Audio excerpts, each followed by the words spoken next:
세상에 이런 기막힌 일이 실제로 벌어진다면 과연 어떨까요? 평생을 일궈온 부와 명성, 그리고 가족들에게서 믿을 수 없는 배신을 당한 한 할머니의 이야기입니다. 이 할머니는 말이죠. 자식들이 재산 때문에 자신을 치매 환자로 만들려는 음모를 꾸밀 때 역으로 진짜 치매인 척 완벽한 연기를 펼쳤습니다.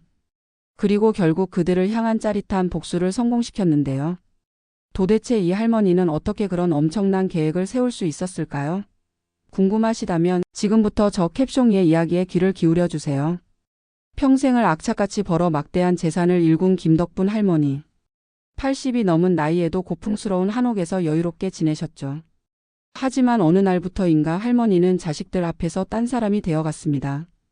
멍하니 숟가락질을 하다가 밥알을 흘리고 엉뚱한 대답을 하며 때로는 멍한 눈으로 허공을 응시하는 듯 보였습니다. 의사조차 진단하기 어려운 경계선 치매 증상을 보이기 시작한 것이죠.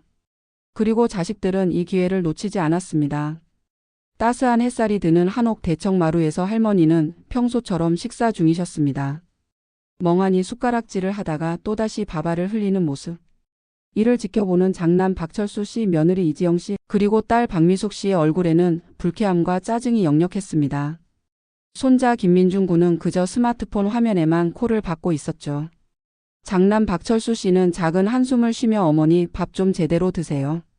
또 옷에 흘리셨네요 라고 말했습니다. 며느리 이지영 씨는 코웃음을 치며 점점 심해지시네. 이러다 나중엔 자기 이름도 잊어버리시겠어라고 빈정거렸습니다. 딸 박미숙 씨는 눈치를 보며 어머니 병원에 다시 가봐야 하는 거 아니에요? 지난번에 의사 선생님이 괜찮다고는 하셨지만 하고 말끝을 흐렸죠. 손자 김민중 군은 스마트폰을 보며 대충 중얼거렸습니다. 할머니 돈 많다고 소문난 거 보면 옛날엔 머리 잘 굴리셨던 것 같은데 다 옛말이네. 할머니는 그저 아무런 반응 없이 멍한 표정으로 밥을 먹을 뿐이었습니다. 그러나 그 멍한 표정 뒤에는 아무도 상상조차 할 수 없는 거대한 계획이 이미 치밀하게 준비되고 있었습니다. 시간이 흐르며 할머니의 치매 증세는 갈수록 심해지는 듯했고 자식들은 한 달이 멀다 하고 병원 문턱을 드나들었습니다. 하지만 그들의 관심은 오직 하나, 바로 할머니의 막대한 재산이었습니다. 어떻게든 할머니를 치매 환자로 진단받게 하여 후견인 지정을 통해 재산을 자신들이 관리하려는 계산이었죠. 의사는 난감한 표정으로 말했습니다. 어르신의 인지 기능 저하는 분명합니다. 하지만 아직은 완전한 치매로 진단하기는 어렵습니다. 판단 능력이 완전히 상실된 상태는 아니라고 보입니다만. 이 말에 장남 박철수 씨는 짜증 섞인 목소리로 아니 의사 양반. 우리 어머니가 지금 자기 재산이 얼만지도 모르고 맨날 헛소리만 하는데 그게 치매가 아니면 뭡니까? 어서 빨리 진단서 떼주세요. 라고 윽박질렀습니다. 며느리 이지영 씨는 곁에서 거들며 맞아요. 혹시 정신 말짱할 때 어디다가 돈을 숨겨뒀을지 어떻게 알아요? 저희가 재산 관리해야죠. 하고 목소리를 높였습니다.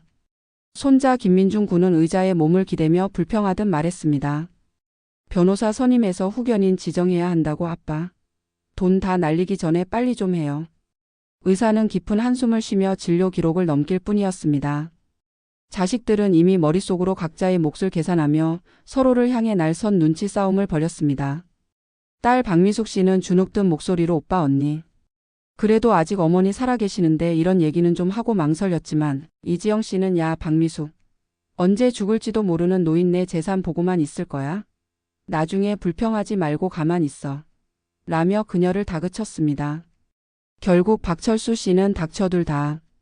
이건 내가 다 알아서 할 테니라며 대화를 끊어버렸습니다. 불안감에 휩싸인 자식들은 결국 극단적인 선택을 했습니다. 할머니의 한옥집 곳곳에 몰래 CCTV를 설치하고 할머니의 통장과 도장까지 빼앗아 모든 재산을 자신들이 통제했습니다. 할머니는 마치 죄인처럼 자식들의 감시 아래 놓인 신세가 되어버렸죠. 며느리 이지영 씨는 CCTV 화면을 보며 어휴 할망구 또 저러고 있네. 딴 생각하는 거 아니야? 라고 말했고 박철수 씨는 괜찮아. 내가 통장이며 도장이며 다 잠궈놨어. 돈 빼돌릴 방법 없어라며 안심시켰습니다. 딸 박미숙 씨는 여전히 마음이 불편한 듯 작게 투덜거렸습니다. 내가 어제 어머니 지갑에서 비상금 5만 원 꺼내는 거 봤어. 아무리 그래도 너무 심한 거 아니냐고. 이지영 씨는 화를 내며 뭐? 너 지금 그 할망구 편드는 거야? 재산이 얼마인데? 겨우 5만 원 가지고 그래. 라며 목소리를 높였습니다. 박철수 씨는 결국 둘 다 조용히 해. 다음 주에 변호사 불러서 재산 상속 문제 확실히 정리한다. 다들 그때 와서 최종 싸움해라고 선언했습니다. 자식들의 대화는 마치 할머니에게 들리지 않는 것처럼 이어졌습니다. 하지만 할머니의 멍한 표정 뒤 아무도 모르게 소름 돋는 미소가 아주 짧게 스쳐 지나갔습니다. 이는 단순한 미소가 아니었습니다. 마치 복수를 예고하는 싸늘한 조소처럼 보였죠. 대체 할머니는 무엇을 계획하고 있었던 걸까요? 모두가 잠든 깊은 밤. 할머니는 비로소 본 모습을 드러냈습니다. 치매 노인이라는 허물은 벗어던지고 몰래 숨겨둔 낡은 노트를 펼쳤습니다.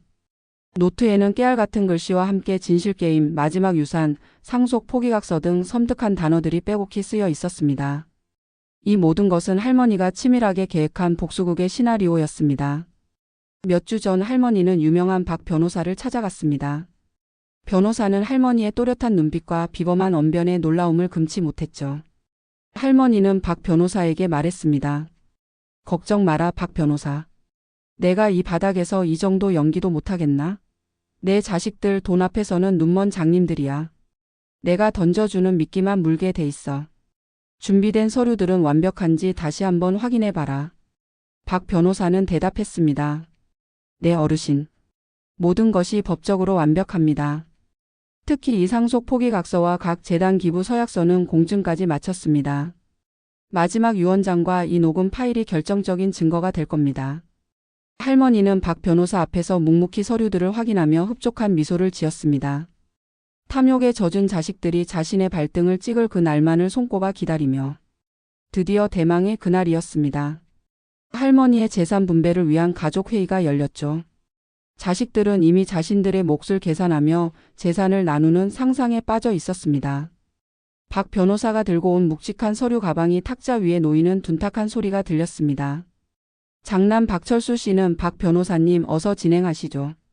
어머니의 건강 상태와 판단 능력이 온전치 못하니 후견인을 지정하고 재산을 관리하는 방향으로 물론 상속 문제도 명확히 해야 할 것 같습니다. 라고 말하며 재촉했습니다.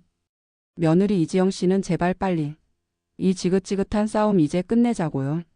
라고 목소리를 높였고 손자 김민중 군은 할머니 솔직히 정신없을 때 저한테 증여해 주시면 안 될까요?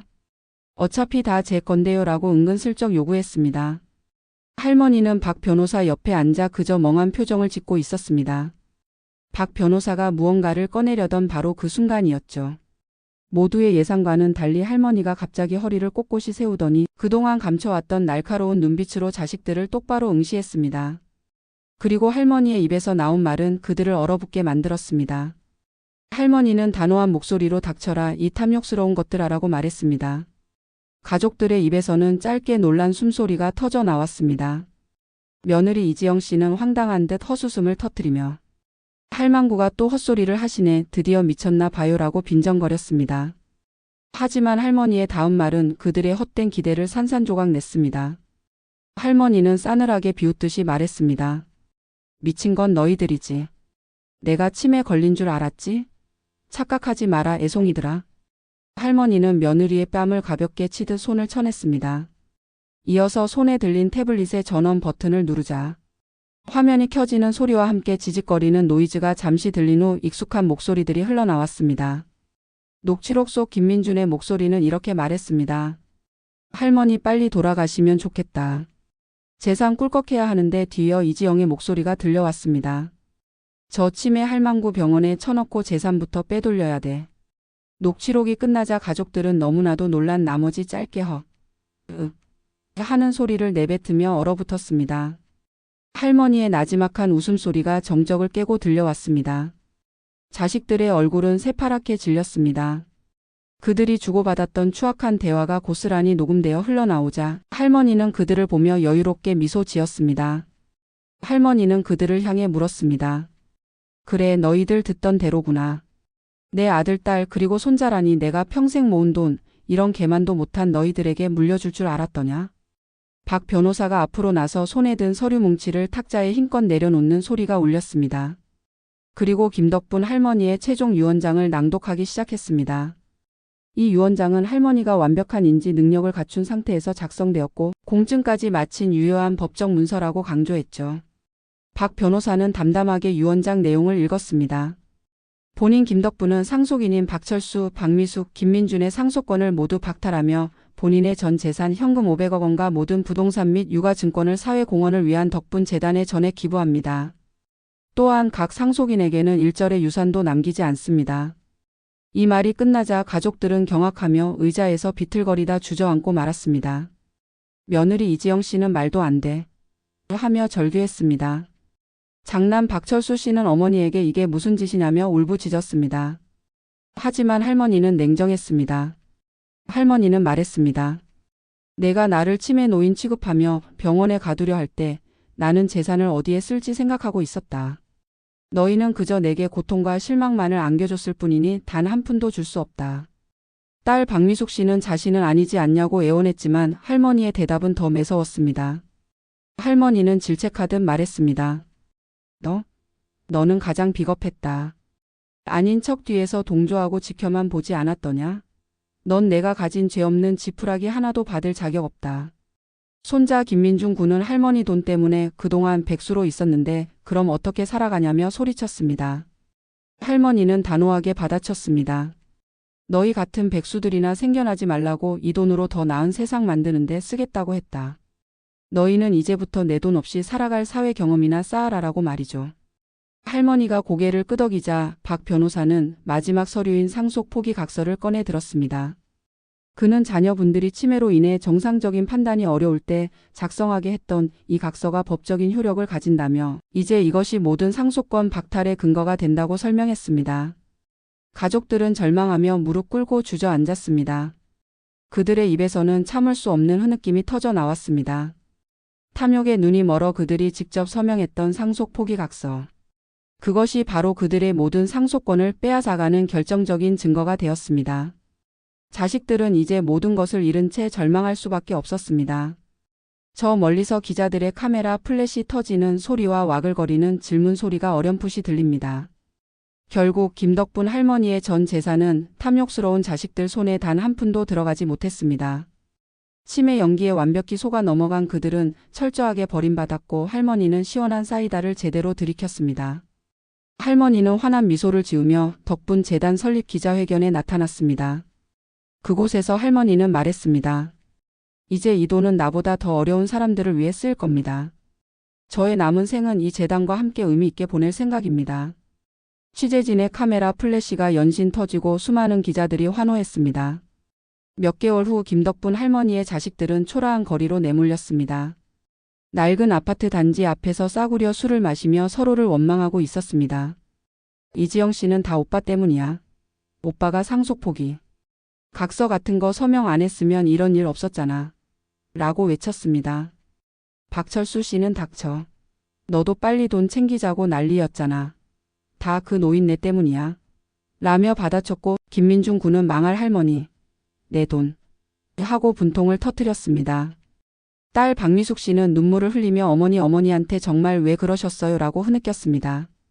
탐욕에 눈이 멀어 효를 저버린 자식들은 모든 것을 잃고 서로를 원망하며 비참한 최후를 맞았습니다. 반면 김덕분 할머니는 삶의 마지막까지 빛나는 지혜와 결단력으로 자신만의 진정한 행복을 찾아냈습니다. 오늘 캡숑이가 들려드린 이야기 어떠셨나요, 여러분? 때로는 세상이 답답하고 사람의 욕심 때문에 상처받는 일도 있지만 결국 진실은 드러나고 선한 마음은 승리한다는 것을 보여드리고 싶었습니다. 혹시 지금 마음이 아프거나 답답했던 분들이 계시다면 제 이야기가 작은 위로와 희망이 되었으면 좋겠습니다. 탐욕은 결코 행복을 가져다 주지 않는다는 것, 그리고 나이를 떠나 우리는 언제든 지혜와 용기로 불의에 맞설 수 있다는 것을 이 김덕분 할머니의 이야기가 알려주네요. 오늘 이 시간 캡숑이 여기서 인사드리겠습니다. 다음에도 여러분의 삶의 활력과 지혜를 더할 더 재미있고 의미 있는 이야기로 찾아올게요. 편안한 시간 되세요.